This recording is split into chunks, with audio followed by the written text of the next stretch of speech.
Hey, I'm Pops, and Throwback Thursday rolls on. Not going back that far, 5 years, but it's a film I didn't see. 2018. It's a movie called Tag. I didn't know this was based on a true story. This was a recommendation. You'll see I'll remember to put the tag in for Project Cambrian recommended this. I was complaining about comedies. Comedies have not really been that great over the last several years. This was, I mean, literally, if I knew this was a true story, I really would have probably given this a chance. This was a pretty fun experience. I will not say this is a great film or anything like that. I think it's trying to thread a needle in not quite knowing what to do with itself, right? It's sort of like the hangover friends getting together, chaos and silliness ensues, but not really over the top, not really graphic or too much.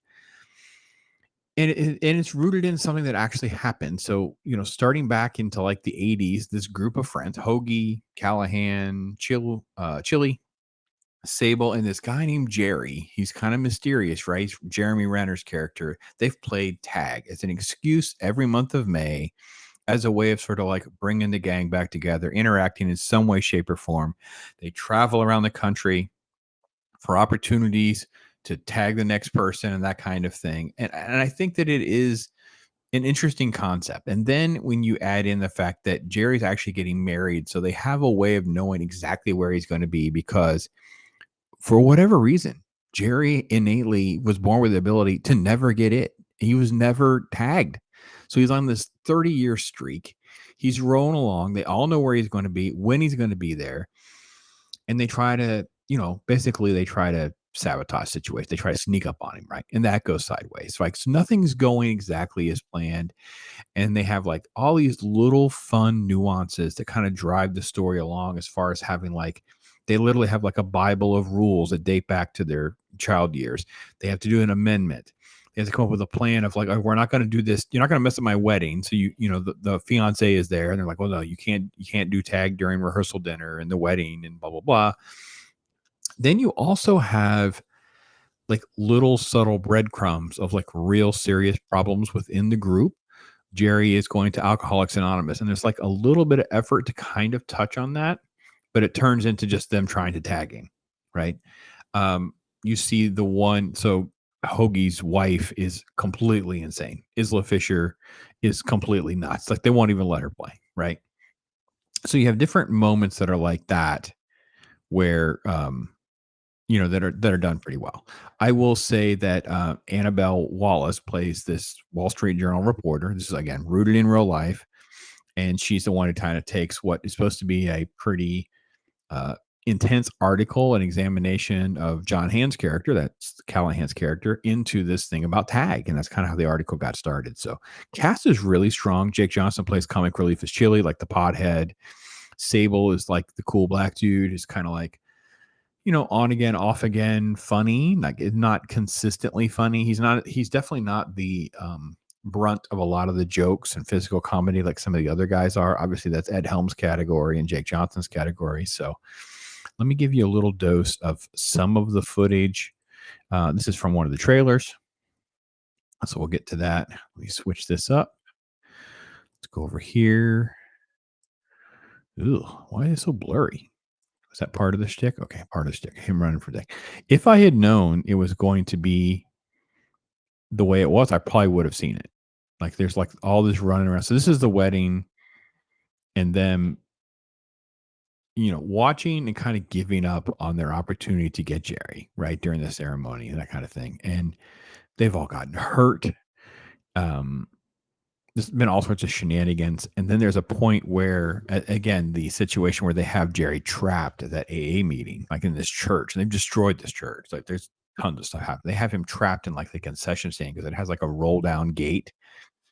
And they basically play like though the fiance is actually pregnant and now she's losing the baby. So they kind of play that up as a way of getting Jerry out of getting tagged. It turns out to be a lie.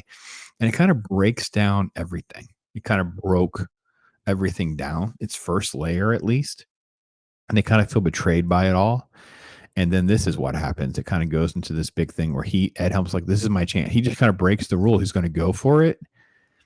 And then this is when the film turns really serious. So if you don't want to know what happens here, this is your chance to kind of take a pause because this got like serious because it turns out Hoagie has been trying to keep everything going and he has orchestrated kind of a lie to bring everybody together because he says that Jerry's not going to do it anymore. So it's their last chance to get Jerry. But reality is he's extremely ill. He has cancer.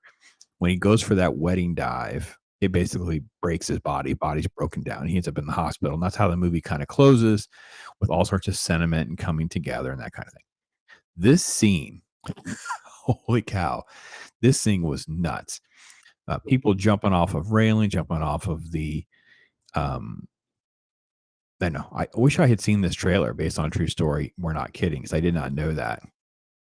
Um, but just the idea of running off things, and Jeremy Renner like totally plays like super cool guy, leather jacket. He lures them in the woods, and he's playing tricks on them and catching them, and he's like a ninja, man. He's completely insane, and I really was waiting for a twist because they play it up. So he's like he runs like a fitness company business or something, but I was waiting for them to reveal he actually works as like a CIA op or something like that, a psyop guy or something. Just it doesn't make any sense, to be honest. Um, yeah, this is that. This is the scene in the church, and he's literally pelting him with donuts. It's just so good because it's just so dumb. Like it's just made for some fun laughs and fun moments. But yeah, this was oh yeah. So again, the trailer did ruin a lot of stuff. So watch this jump. Couples go to strip clubs and have gangbangs. Off the car, AC unit falls away, whatever. Just nuts. I know that the conversation. This just she's kind of a gross person, to be honest. Racing in the golf cart stuff's been done a million times. It's been done better. Some traditions, yeah. So this is again, they're in one of their get-togethers. Yeah, someone dies. Let's see here. So that was a flashback of a funeral, going to a funeral, meeting up, and tagging one of them at a funeral. This again, that church scene. I'm gonna keep on trying. Locks himself in. Yeah. Um. So I gotta be honest. I had a good time with it. It's it was at least a fun experience. I don't know that I'm gonna watch it again, but I can say at least if you've never seen it, it's worth a go. It has just all of the laws of contrivances and silliness, things that played for laughs and gags and stuff like that. Um, the fact that there is some remnants of what real life is, there's like a little shot at the end, of course, that shows that there's actually like 10 of them that have been doing this. They show them jumping out of cars and hiding in cars, like that, which is obviously way more realistic than some of the antics that they come up with the film, which I think it's fine. It's like the essence is there. Taking it to something that's hyperbolic for the sense of comedy is fine as well, especially because you're trying to kind of make light of the game itself, because the real point is that it's a reason for them to all get together, meet up, stay in touch, have these lifelong friendships, and a reason for them to have some of those interactions. The problem is the story, the movie kind of it falls short, right? Because it's like, well, how often do you see Jerry if it's not doing this? And none of them do see him. Like none of them knew he was in Alcoholics Anonymous. So is there a real problem there or not? Never gets addressed.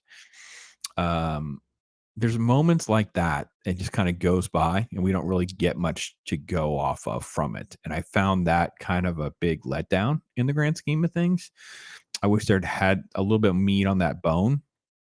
And then the ending is sort of very, very abrupt with how they just thrust everyone back together. He's gonna let himself be because his friend is really, really sick. And it's like, well, does his friend make it? Is Hoagie okay? Like we don't really get anything, right?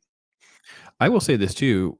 Jeremy Renner's a boss, man, because he got hurt pretty bad in this filming. I was reading a little bit about what happened about him actually breaking like an elbow and a wrist falling while doing some of the stunts. Of course, we all know about how he's been doing here recently, but yeah, he got hurt a couple times, and they had to use CGI to remove the casts and whatever. So, um, I thought the delivery and all the comedy works. I thought the antics worked. It's kind of got like Mad Mad Mad World meets Hangover with just less.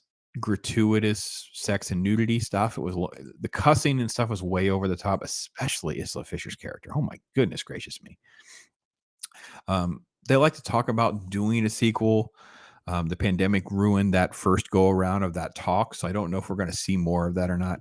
I will say I don't like the concept of them wanting to do a sequel with different people. That was the talk. Don't like the sound of that, like, at all. That would not be something I would think would work. So, what do you guys think? I mean, I'm sorry, this is not like a real big throwback, but it was a throwback for me because I've never seen it. So, tag, decent time, have a laugh.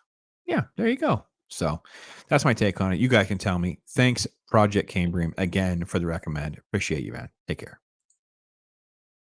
All I do is chill.